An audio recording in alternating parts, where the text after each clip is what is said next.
Welcome to Screen Therapy. I'm your host, Jason Schreurs.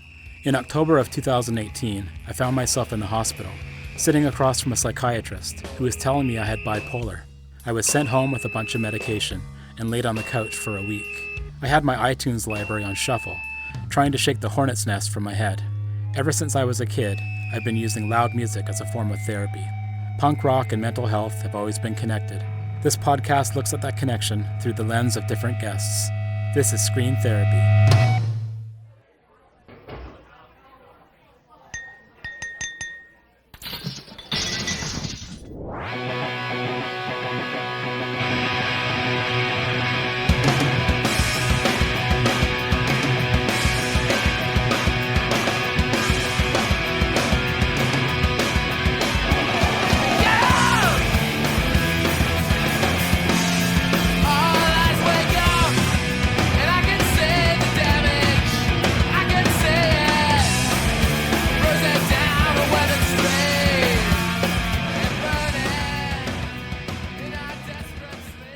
The words dialectical behavioral therapy don't sound very punk rock, but don't be fooled by those big words.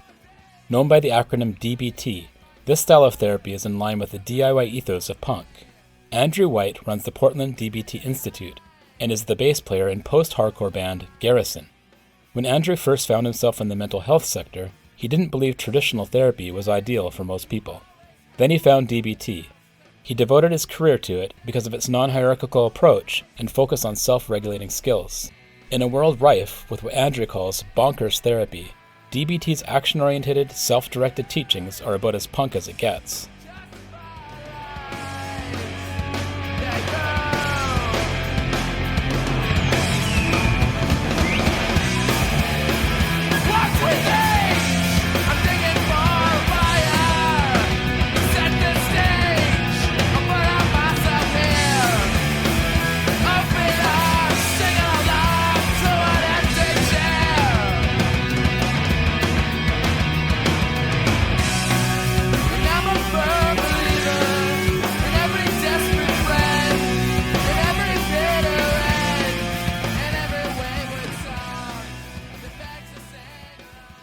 I'm Andy White. I grew up playing in bands on the East Coast.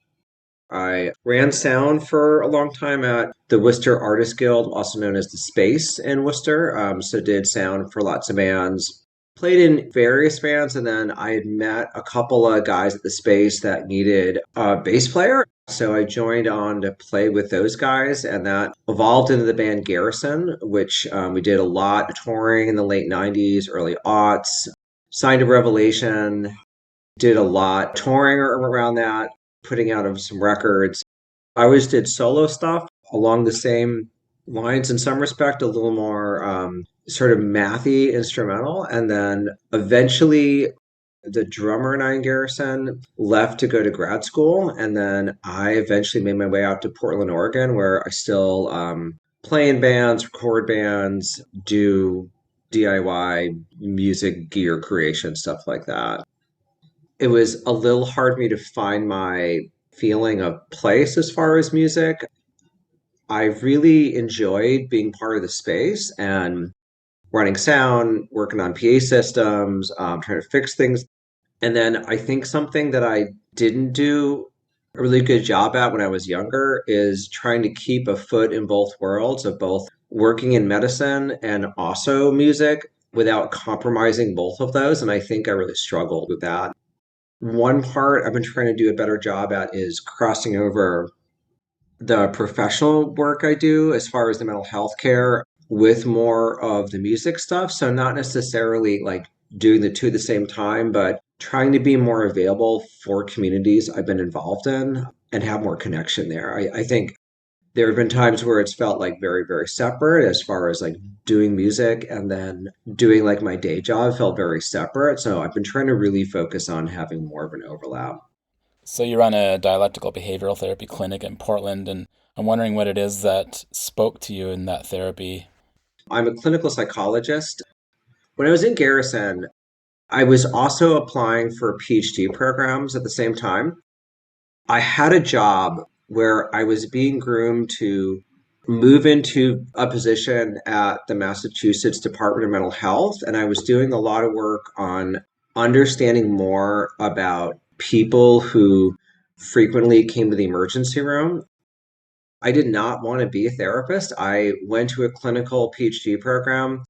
It was better for like working in the field, writing grants, doing policy work. So, I had to do these clinical orientations. And at the time, I completely did not believe that therapy worked.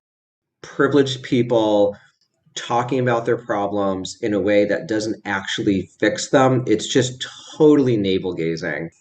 You can see a patient for 10 years and they don't get better, and you get to tell yourself, well, it's not my fault, it's the patient's fault. So I did this rotation in DBT, dialectical behavior therapy, and I had this instructor, and they were amazing. And I remember hearing about the theory of it.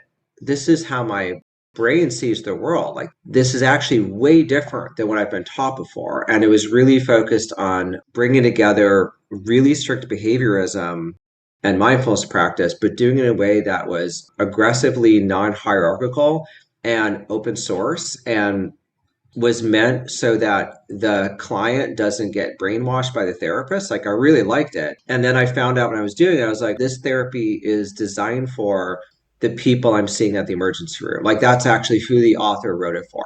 So Marshall Linehan at the University of Washington, who wrote the treatment, was trying to treat people who were really high risk. And I think the part that clicked with me as far as my music stuff is that I definitely knew people through playing music who were pretty high risk, like who had a lot of suicide attempts, who looking back probably qualified for borderline personality disorder, and thinking folks I know have not got treatment that works, and this treatment appears to work. And then as I went on in it, I learned more about it, about like the history of it, but also the fact that it's one of the most widely studied therapies in the world. I think it has something like close to 40 randomized trials, which is like the gold standard for seeing if something works. And this not only is a treatment that's well thought out, the developers put their money where their mouth is. And they were like, I'm going to demonstrate it works. I'm not just going to say, I think it works, or. So you mentioned borderline personality and Mhm. how it was designed for clients who deal with that condition. I know it also is quite valuable for bipolar as well. How would you describe the DBT just in a general sense to someone that doesn't know? There's the four components. You could maybe run through those really quick, but overall, what kind of a therapy is it? I think of DBT as a basket of all of these practices that are put together. And the basket has two purposes. The basket is meant so a patient can take the skills and make them their own and not be reliant on a clinician. There's a skills workbook I actually have next to me on my desk here, where people can figure out, like, what do I need to do right now to stop my suffering from happening so things are better for me? The basket also helps therapists to stay on point and to follow a set of principles. So in general, what the therapy does is it like overlaps things. It says, look, so on one hand, we have really good data and we know how humans control or regulate their emotions.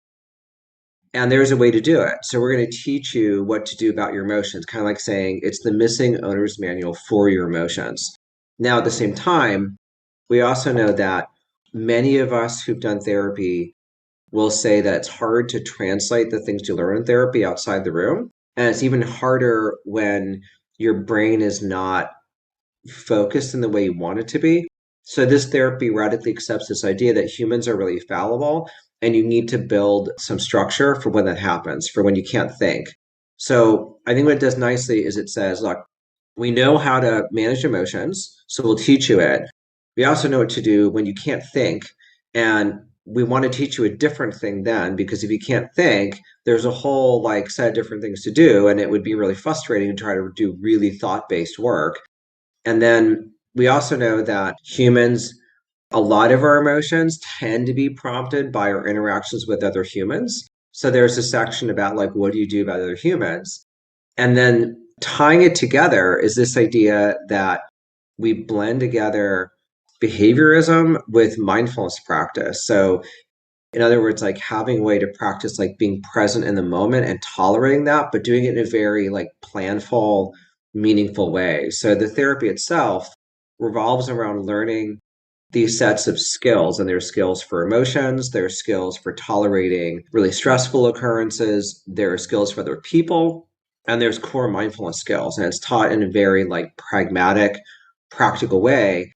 And typical DBT programs, or I'd say adherent DBT programs, have kind of a component where you go learn skills as part of a group. And it's a group format. People encourage each other to learn skills. You kind of bounce things off of each other. And then there's individual therapy, where the therapist really kind of operates as a consultant. So for my patients, like I'm a consultant. I'm like, so you've told me what your life worth living is. My job is to help you figure out how to apply the skills to it on your own, so that when you leave this program, which typically is about a 1 year program, you really feel like you've got a system around you and like a way to move forward. Yeah, it's really DIY Yeah, yeah, and DIT with your with the other yeah, folks in the group and your counselor. I was in DBT for about a year and a half, and I was the guy that volunteered to throw my face into the water in the sink. yeah. So that's me. It's like diving off the stage. Part of the therapy I think is so clever is that like the ice dive is both this way that you have to throw yourself into it. It's also, it takes away a lot of the mystery of therapy, I think in a good way, and says like, look, there are ways you can trick your physiology into settling in. And you only do that in an emergency, but here's how to do it. And it's different than other types of therapy that might say, well, there's a medication for that, or other types of therapy who would say, you don't have control over your body and emotions. I feel like this is a very like practical way of doing it. I think that's what appealed to me when I learned about it. Of like, this is very practical. It's very pragmatic. What spoke to me a lot too is the idea that when you're working in the clinical realm in DBT, the very first thing you target is anything that gets in the way of someone staying alive, which I think makes sense to me. It's just kind of practical. But then the second thing is anything that gets in the way of therapy working, and that includes the therapist. And it was one of the only therapies where I heard it openly discussed that like therapists can get in the way of therapy working just as much as clients or, insurance companies or whatever else. If I went and I needed to hire someone to fix my tube amp, there's a person in town who's awesome. I don't think he's necessarily better, smarter, better person than I am. They've just trained how to work on tube amps. They could teach me that. Like I could ask them and say, like, hey, can you teach me how to bias an amp and like what to do about it? And that's kind of how I see this treatment of like when my patients come in, I'm like, I'm not better, smarter than you. I've just trained in this, kind of like my tube amp person, and I can train you on how to do it. And also, the same things you go through are going to apply to me, which I do feel is pretty different than other therapies where there's often this like hierarchy of the therapist knows better, or any problem that comes up is only related to the patient. And I really like that it baked into the cake that it was a non-hierarchical therapy. We mentioned plunging into the ice as a what they call it, like tips. Yeah, the tip skill. Yeah, the tips skill. And there's things like radical acceptance, and Yeah. there's a lot of distress tolerance, and there's all kinds of things in the DBT workbook. What are some of the ones that really stand out for you that have been successful with your work? I think it's changed over the years. I think I rely personally on the emotion regulation skills a lot. I think on having the learning history that they work. So if I'm really crabby and irritable, I know if I do the skill of opposite action within an hour, I'm not going to be crabby and irritable. And I rehearse it enough. I like having that knowledge. I think the ones that have shifted things around for me a lot, I'm board certified in DBT and also in CBT. When I did my board certification in DBT, you have to go do a mindfulness retreat, which I really didn't want to do. I really was like, this is a waste of time. I'm going to sit still for 4 days. There's so many things I could be doing in 4 days rather than sitting still. This is so dumb. And so I did it. And Marsha Linehan is the person who ran it for the person who wrote the therapy. And, I went in. Marsha was like, do you have a mindfulness practice? And, I was kind of like, well, I don't know. I play music and I think that's kind of a mindfulness. She really was like, that's not, well, not necessarily. And had me just count. So I spent 4 days counting to 10 for like 8 to 10 hours a day. Well, And I'm now very thankful of that because now I feel like whenever there's a time where I start to get stuck in my thoughts or I'm aggravated, if I need to, I can like turn it on and just go to like staying in the moment and counting and bring myself back. And it's kind of worked really well to get my brain to float back to being present. And that's been really helpful for me to be able to say, I don't actually have to do anything right now. I don't have to say anything. I don't have to act. I can just like pause for a second and have a really intentional way of doing that. I think that's been helpful. How many tens are you doing, depending on the situation, I guess? Her practice for us was to breathe in as one, breathe out to two, up to 10, and then back. I will say that a lot of times I'm just counting up to like 7 or 8. I'm just like observing that I want to do something, like I want to respond by snapping at someone, or I'm upset, or I've noticed over the years that when I'm less wise and I have more vulnerability and more like emotion intensity, I also, which I think is somewhat common, I get like mildly paranoid, and not paranoid of like there's the FBI's watching me, but more of like my friends are lying to me. So over the years, I don't think I understood that when I would notice those thoughts before, I would just say them. And I think there's a problem. And so now I've been able to be like, oh, okay, there's that thing where I'm like thinking someone's lying to me, and being able to just be like, just take a second before you say something, count to 7, count to 10. And then usually if I do that, my brain settles a bit. And then my brain's like, they're probably not lying to you. They're maybe just, well, whatever the case is. I think that's been helpful. Check the facts. Yeah, it helps me check the facts. There's those internet memes that say, like, show me you're doing something without saying you're doing something. And mindfulness is basically saying, show me you're checking the facts and regulating your emotions without saying you're doing it. So I like that.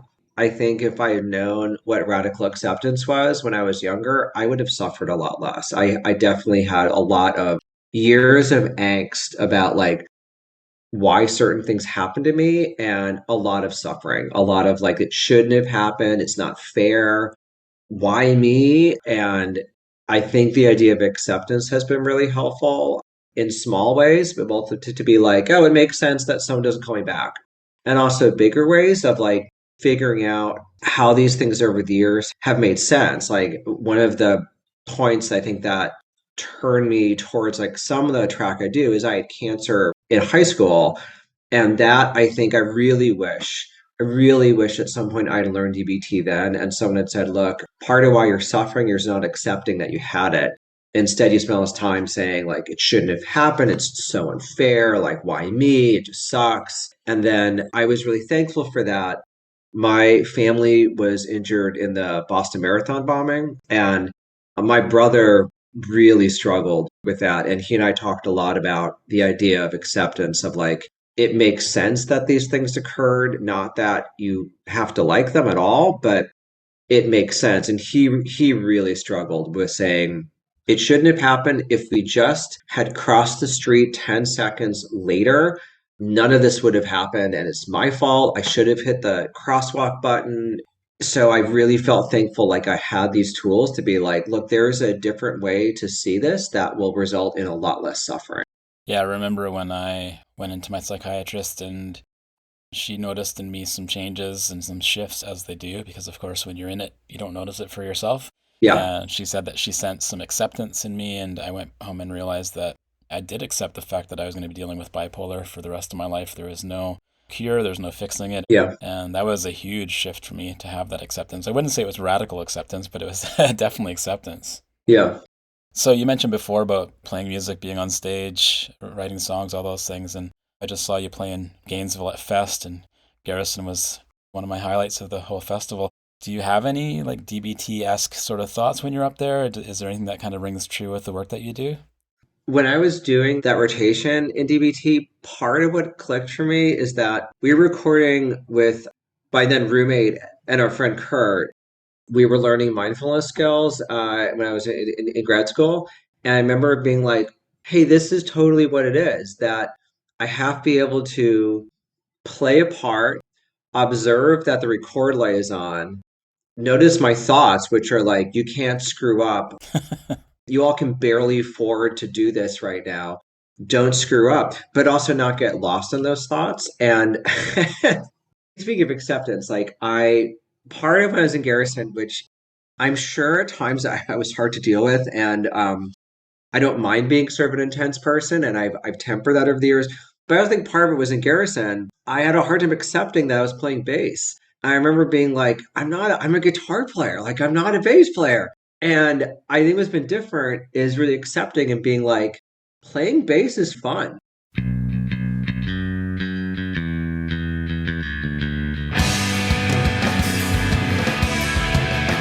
we stood up inside like it was the last time. You get to play through these huge cabinets. They sound huge.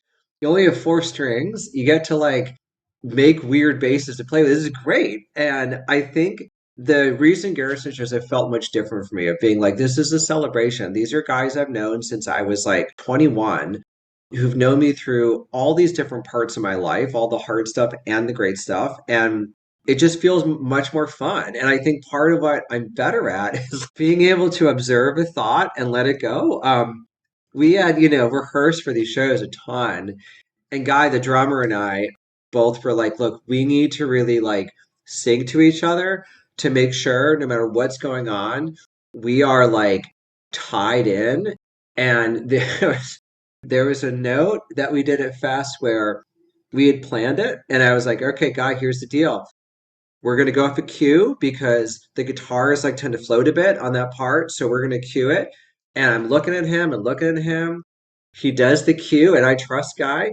But in my mind, I'm like, that's the wrong time. And he hits the cymbal. And so I match him. And I think both of us were like, this is wrong. This is totally wrong. And I think when I was younger, that would have really kind of ruined the show for me. I would have been like, that's so easy. Like, how did we not do that? Really being able to be like, no, it's okay. Like I can notice that and I can keep playing. And that's completely fine. To like notice a mistake and keep playing is different than what I could do when I was younger. And also I just think really feeling this sense of like acceptance and ownership of like, I play in bands here in Portland. I play guitar and sing and I really love doing music and I can't imagine not doing music and being able to be like, I fully and totally accept what I do in Garrison, and it's awesome. That was not a thought I had before, where I think before I was like, this is cool, but I should be doing something else. I also just think I was in my 20s and it was a lot harder for me. And I think now like I feel much better. I feel much more accepting of it. Would you say that DBT is the punk rock of therapy? See, I think this is one of the parts where I can get in trouble. I've like thought about that. So I co-own this clinic and I run it. And so I'm aware that like I don't want to say anything that will like damage the clinic. I've also thought at some point in my life, I want to write a book about how therapists have really failed the world as far as like doing effective work and like sending messages that are really problematic. I personally feel like DBT holds the ethos of do it yourself work, all the way from that the book is transparent up to the idea that therapists can fail, and also up this idea that there is an objective way to measure whether or not you're getting DBT. And I like that because I feel like it's very consistent with principles of doing music where there is some like objective measure to say like the thing you're doing, does it qualify as being like a meaningful, interesting piece of work? And I think that DBT has that. This is the part for me in regards to punk rock and music, which feels like things don't cross over, where the friends I have in the music field who are connectors, who know lots of people, play in lots of bands, like do lots of recording and like connect people, whenever they and I have talked, I've tried to really say, I can help people get into treatment. When you come across someone who really needs help, call me. And if I'm not licensed in that state, I can either get licensed or I can find someone for them and I can help you. But there's been this disconnect where then the people I meet in the fields of like metal or punk or whatever, they see these therapists who are doing like wackadoodle therapy and they don't hold the same standards. I'm always surprised where I'm like, I don't understand it. You are someone who is well known in the field of music or metal or punk, whatever, and you went to see his therapist, but you didn't ask them questions like, how do you know this therapy works? Which I feel like should be the first question. How do you know this works? Why are you telling me to do it? How do you know it works? Do you have data showing this works? I feel like should be the first set of questions. But I run across all these folks and some who have had very sad stories. Like I could think of someone who unfortunately died. And I remember talking with their family later and hearing about the treatments they did and thinking, this is just so bonkers. Like, why? There are treatments we know work. Why didn't someone at some point say to them, there's this better therapy? And I feel like that's the part that we as a community have a hard time with, about being able to like tell people, look, not all therapies are equal. And I know people say they are, but they're not.